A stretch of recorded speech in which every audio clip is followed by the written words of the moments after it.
Praise the Lord. Doordarshan Yadagiri ప్రేక్షకులకు ప్రభు అయిన యేసుక్రీస్తు నామములో శుభములు. ఆరాధన క్రైస్తవ భక్తి గీతాల కార్యక్రమానికి ప్రేమతో ఆహ్వానం. ఈనాటి రాగసుధా రసమంజరి మీకు సమర్పిస్తున్న వారు సంస్కృతి టౌన్షిప్ క్రైస్ట్ ఇవాంజలికల్ చర్చ్ బృందం.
యేసయ్యా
దూరదర్శన్ యాదగిరి ప్రేక్షకులకు ప్రభువైన యేసుక్రీస్తు నామమున శుభములు.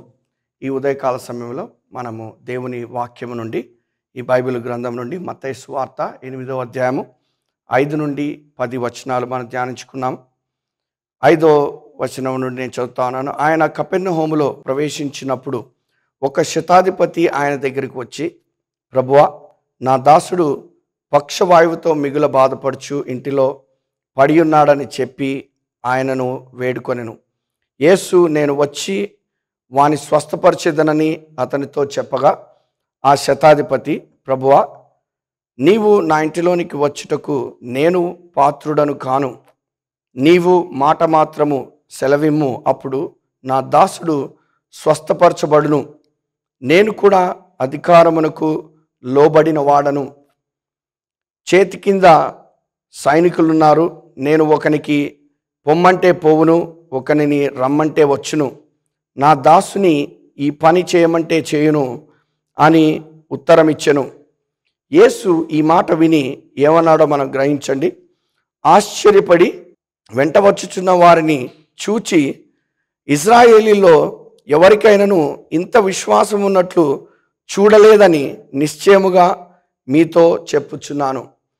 ఇక్కడ ఒక శతాధిపతి యేసుక్రీస్తు ప్రభు దగ్గరికి వచ్చి, యేసుక్రీస్తు ప్రభువుకి కల ఉన్న అధికారముని గుర్తించినప్పుడు, గ్రహించినప్పుడు, దానికి సమాధానముగా యేసుక్రీస్తు ఏమన్నాడు అంటే, ఇతనికి ఉన్న విశ్వాసము అసలు ఎవరి దగ్గర కూడా లేదు అన్న మాట మనం చూసాము. ఏంటి యేసుక్రీస్తుకి ఉన్న అధికారము అనే విషయాలు మనం చూస్తే, ఈ సువార్తల్లో యేసుక్రీస్తు ఈ భూమి మీద చేసిన పరిచర్యను మనం గమనించగలిగితే, 3.5 సంవత్సరాల పరిచర్యలో ఏ విషయాలు బోధించాడు శిష్యులకి, తాను గురించి ఏమని కనపరుచుకున్నాడు అనే విషయాలు గన మనము చూసుకున్నట్లయితే, యేసుక్రీస్తు యొక్క గుర్తింపును, ఆ ఐడెంటిటీని ఈ భూమి మీద స్థాపించుకున్నట్టుగా మనం గ్రహించవచ్చు. ఏ విధమైన గుర్తింపు, ఏ విధమైన ఐడెంటిటీ యేసుక్రీస్తు ప్రభు మరి తన శిష్యులు ఎరగాలని కోరుకున్నాడు, యేసుక్రీస్తుకు ఉన్న అధికారం గురించి శిష్యులు మరి ఏ విధంగా గ్రహించాలని అనుకున్నాడు అన్న విషయాలు మనము మరింత లోతుల్లోకి వెళ్ళి ధ్యానిస్తే మనకి అర్థమవుతున్న విషయాలు ఏంటంటే, తను ఏదైనా ఆశ్చర్య కార్యాలు చేసినప్పుడు, సూచక క్రియలు చేసినప్పుడు, అద్భుతాలు చేసినప్పుడు, స్వస్థతలు చేసినప్పుడు, లేకపోతే దయ్యాలని కానీ లేకపోతే ఈ యొక్క దురాత్మ శక్తులు కానీ పారదొరులుతున్నప్పుడు తాను గురించి ఏమని బోధించుకున్నాడంటే, ఈ భూమి మీద యేసుక్రీస్తుకి కల అధికారము ప్రజలు గమనించాలి అనే విషయము. నేను దేవుడను, నేను దేవుని కుమారుడను, ఈ సృష్టి అంతా కూడా నా ద్వారానే చేయబడి ఉన్నది, ఈ లోకములో కాదు పరలోకములో కాదు అన్ని ప్లేసెస్లో కూడా నాకు ఒక అధికారం ఉన్నది అన్న విషయాలు చాటించుకున్నట్టుగా మనము చూడొచ్చు. దానికి ఆధారముగానే మనము ఈ యొక్క చదువుకున్న వాక్య భాగంలో కూడా ఆ యొక్క శతాధిపతి గ్రహించినట్టుగా మనం చూడొచ్చు. మరికొన్ని వాక్యాలు మనము చూసినట్లయితే, మత్తయి సువార్త 7వ అధ్యాయము 29వ వచనంలో ఏమనుందంటే, ఏలైనగా ఆయన వారి శాస్త్రుల వలె కాక అధికారము గలవాని వలె వారికి బోధించెను. యేసుక్రీస్తు ప్రభు బోధిస్తున్న దినాల్లో కూడా ప్రజలు గమనించింది ఏంటంటే, అరే, ఈయన మన శాస్త్రుల వలె కాదు కానీ అధికారంతో కూడిన బోధ చేస్తూ ఉన్నాడే, ఇది ఎట్లాగా సాధ్యము అని ఆశ్చర్యపడ్డారు ప్రజలు. తర్వాత మత్తయి సువార్త 9వ అధ్యాయము 6వ వచనంలో చూసినట్లయితే, ఇక్కడ ఒక పక్షవాయువుతో బాధపడుచున్న అతనిని స్వస్థపరచడానికి అతన్ని యేసుక్రీస్తు దగ్గరికి తీసుకొచ్చినప్పుడు ఆయన అన్నమాట ఏంటంటే, ఆయనను పాపములు క్షమించుటకు భూమి మీద మనుష్య కుమారునికి అధికారము కలదని మీరు తెలుసుకొనవలెను. యేసుక్రీస్తు ప్రభువుకి మరి పాపాలు క్షమించే అధికారం ఉన్నదని తాను ప్రకటించుకున్నాడు. అయితే అది అక్కడ చుట్టూరు ఉన్న ప్రజలకు నచ్చలేదు. కానీ యేసుక్రీస్తు ప్రభువు దేవుడు, అయితే మనుషులు పాపంలో ఉన్నారు, ఆ పాపాలని క్షమించే అధికారం కేవలం యేసుక్రీస్తు ప్రభువు కలదు అన్న విషయాన్ని మరి యేసుక్రీస్తు ప్రభువు క్లియర్గా బోధించిన సంగతి మనం చూడొచ్చు. తర్వాత లూకాసు వార్త 5వ అధ్యాయం 36వ వచనము, ఈయన అధికారముతోనూ బలముతోనూ అపవిత్రాత్మలకు ఆజ్ఞాపింపగానే అవి వదిలిపోవచ్చున్నవని ఒక్కనితో ఒకడు చెప్పుకొనిది. ఆయన ప్రార్థన చేయగానే అపవిత్రాత్మలు పట్టిన వారు, దురాత్మలు పట్టిన వారిని యేసుక్రీస్తు ప్రభు దగ్గర తీసుకొచ్చినప్పుడు ఆయన మరి ప్రార్థన చేయగానే ఆ యొక్క అపవిత్రాత్మలు వారిని వదిలి వెళ్ళడం చూసి, అరే వీటి మీద కూడా యేసుక్రీస్తు ప్రభువుకి గొప్ప అధికారం కలదు అని అక్కడ ప్రజలు, తన శిష్యులు కూడా గ్రహించారు అన్న విషయాలు కూడా మనం చూడొచ్చు. ఇంకొక వచనము మత్తయి సువార్త 28వ అధ్యాయము 18వ వచనము. ఇక్కడ యేసుక్రీస్తు ప్రభు తన భూమి మీద ఉన్న పరిచర్య ముగించుకొని శిష్యులకి ఒక బాధ్యత అప్పగిస్తున్న సమయంలో తను చెప్పిన మాట మనం చూడొచ్చు. అయితే యేసు వారి యొద్దకు వచ్చి, పరలోకమందును భూమి మీదను నాకు సర్వాధికారము ఇవ్వబడి ఉన్నదని వారితో చెప్పాను. కాబట్టి మీరు వెళ్ళి సమస్త జనులను శిష్యులుగా చేయుడి. సో ఇక్కడ కూడా శిష్యులకి తను చెప్పిన మాట ఏంటంటే, నాకు ఈ యొక్క అధికారము ఇవ్వబడింది, ఎక్కడ? పరలోకములో కానీ భూమి మీద కానీ. అంటే ఏంటి? ఎంటైర్ యూనివర్స్లో యేసుక్రీస్తుకి ఉన్న అధికారం గురించి శిష్యులకి చెప్పి, మీరు ఈ విషయాలు ప్రకటించండి, ఈ భూలోకంలోకి వెళ్ళి మనుషులకి ఏమని ప్రకటించండి అంటే, నాకు అధికారం కలదు కాబట్టి ఈ బోధ ద్వారా శిష్యులుగా చేయండి. మీరు ప్రకటించి, సువార్త ప్రకటించి, ఎవరైతే ఆ సువార్తని నమ్ముకొని యేసుక్రీస్తు ప్రభుని విశ్వసిస్తారో వారు శిష్యులుగా తయారవుతారు. ఆ శిష్యులకి తెలియవలసిన విషయం ఏంటంటే, యేసుక్రీస్తు ప్రభువుకి ఈ పరలోకంలో కానీ భూమి మీద కానీ సర్వ అధికారం కలదు. ఇంకొక వచనం మనం ధ్యానిద్దాం. మత్తయి సువార్త 16వ అధ్యాయము 15, 16, 17 వచనములో. ఇక్కడ అందుకు ఆయన, మీరైతే నేను ఎవడని చెప్పుకొనుచున్నారని వారిని అడిగెను. అందుకు సీమోను పేతురు, నీవు సజీవుడగు దేవుని కుమారుడు అయిన క్రీస్తు అని చెప్పెను. అందుకు యేసు, సీమోను, నీవు ధన్యుడవు, పరలోకమందున నా తండ్రి ఈ సంగతి నీకు బయలుపరచను, కానీ నరులు నీకు బయలుపరచలేదు. ఇక్కడ యేసుక్రీస్తు ప్రభు పేతురుతో జరిగిన సంభాషణలో కూడా అసలు నేను ఎవరిని అందరూ అనుకుంటా ఉన్నారు అని అడిగినప్పుడు పేతురు వెంటనే, నీవు దేవుని కుమారుడు అని అనగానే, ఈ యొక్క విశ్వాసము మీద, ఈ యొక్క బండ మీద నా యొక్క సంఘాన్ని కడతాను. అక్కడ పేతురు వెంటనే యేసుక్రీస్తు ప్రభువు గల అధికారము గుర్తించినట్టుగా మనము గమనించవచ్చు. అయితే అధికారాన్ని మనం ఎప్పుడైతే సరిగ్గా గుర్తిస్తామో దానికి కల సరైన సమాధానము ఏంటి అంటే విశ్వాసము. మనం చదువుకున్న మత్తయి సువార్త 8వ అధ్యాయంలో అక్కడ శతాధిపతి నుండి కూడా యేసుక్రీస్తు ప్రభు ఏమని గమనించాడంటే, యేసుక్రీస్తు ప్రభు దగ్గర అధికారం ఉంది అని తెలుసుకొని ఆయన చూపించిన విశ్వాసాన్ని ఆయన మెచ్చుకున్నట్లుగా మనం చూసాము. అయితే మనకున్న విశ్వాసము ఎటువంటిది అని మనం గమనించుకోవాలి. యేసుక్రీస్తు ప్రభు అధికారాన్ని కనపరుచుకున్నప్పుడు మనము విశ్వాసము ఉంచుతున్నామా? మనము ఆయన అధికారానికి లోబడుతున్నామా లేదా?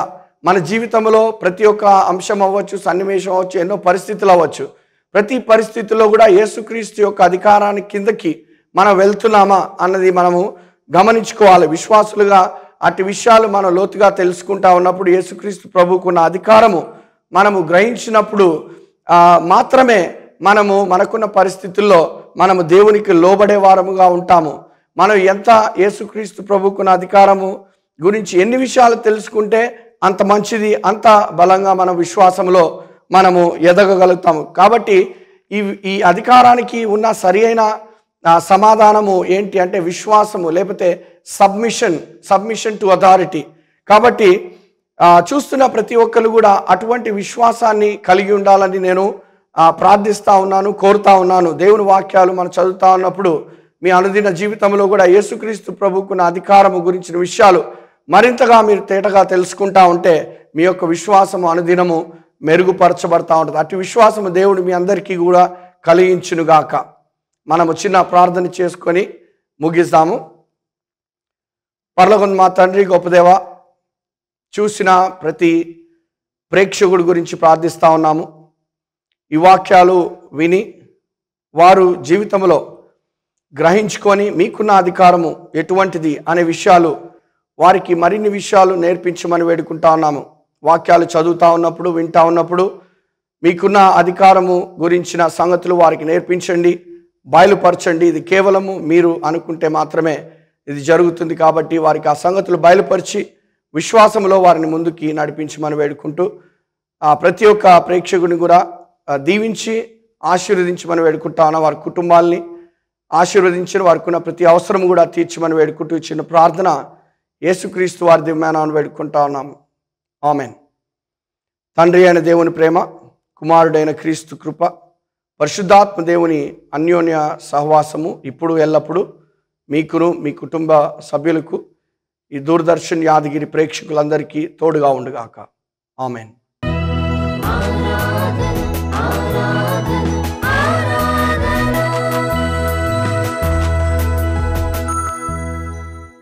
ఈ కార్యక్రమం మీకు మీ కుటుంబాలకు ఆశీర్వాదకరంగా ఉందని నమ్ముతున్నాను. ఆ దేవదేవుని దీవెన, ఆశీర్వాదం, కాపుదల, భద్రత మీకు మీ కుటుంబాలకు సదా కలగాలని మనసారా ఆశిస్తుంది మీ ప్రియదర్శిని. ప్రతి ఆదివారం ఉదయం 6 గంటలకు ఇదే ఛానల్లో ఆరాధన క్రైస్తవ భక్తి గీతాల కార్యక్రమాన్ని తప్పక వీక్షించి దైవ దీవెనలు పొందండి. Praise the lord.